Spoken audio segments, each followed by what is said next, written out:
Have you ever taken a photograph and then realized that there's this one little person that's come at the corner that you don't really like, and you feel that the beautiful photograph is spoiled with that? Of course, today, in the era of the number of clicks you can do immediately in one camera bite, it's not really much of a challenge. But at one point of time, I remember the pictures I took and how much that one photograph ended up being the picture of the day. Now, how do we then solve this problem? Well, we go ahead and search for a photo frame that can put that photograph right there next onto the shelf. And that photo frame will start to crop off the person or the items that you don't want seen over there. And then you can see only the beautiful picture that you want to. This thought about changing the way you look at the boundaries, changing the way you frame a certain picture or a certain situation so that your feelings and emotions toward that particular picture can also start to change is maybe just an understanding of what this concept called reframing is. Now, reframing is a concept that is a part of the neuro-linguistic programming NLP tools and techniques. I'm not going to bore you into talking about what NLP is or talking about the origins of reframing and how the psychologists developed that, etc., etc., etc. But I'm just going to talk about a powerful example that I found, and that example comes from a movie that I guess a lot of people have seen.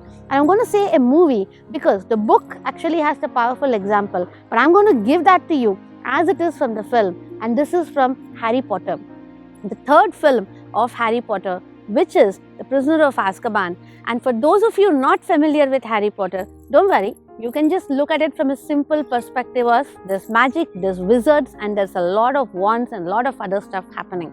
And for those of you that know Harry Potter, I hope you will enjoy the concept that I'm talking about.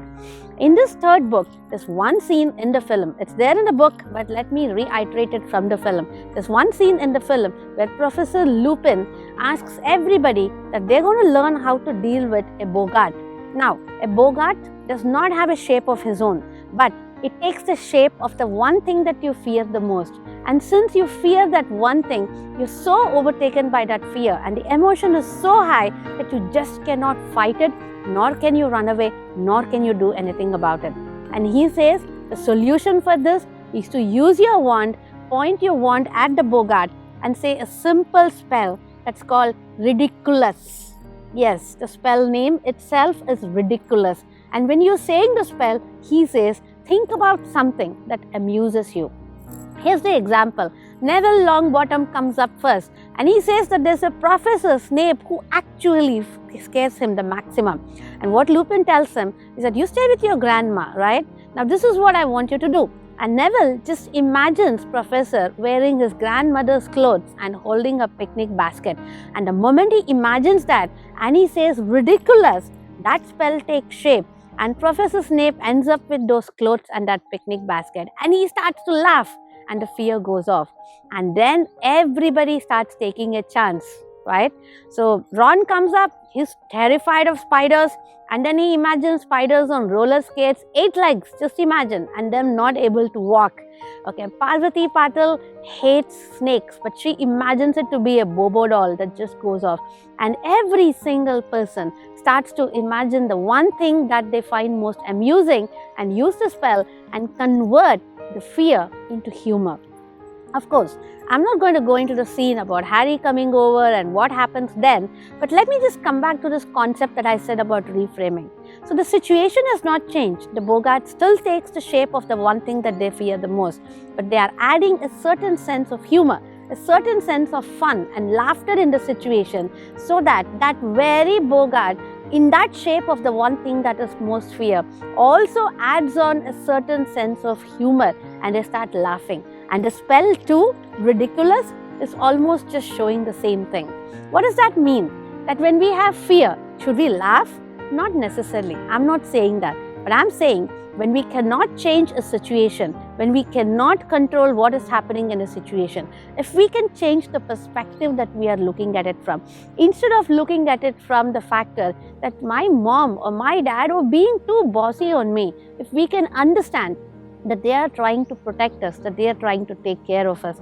Instead of looking at it as my client just keeps pressuring me too much and then keeps changing expectations, maybe we can try and understand how the client's feeling pressured from his side or her side. All I'm saying is a little bit of understanding from the other person's perspective and changing the frame through which we look at the situation might give us a different take and thus a different actionable thought process that we can do on that particular situation. Hey, if you've not already found it out, there's another word that we use for this a lot. It's called empathy. It's to putting ourselves in the other person's shoes, understanding their perspective, not just their feelings, but also their cognitive perspective, the way they think, and using that to see how we can find a solution that can be mutual for both of us. So reframing as a concept in NLP and using that to actually look at different perspectives and creating a higher sense of empathy for you can be a very powerful tool to use both in your personal life as well as in your professional life. This is Revati Turaga from the Leadership Unlocked channel.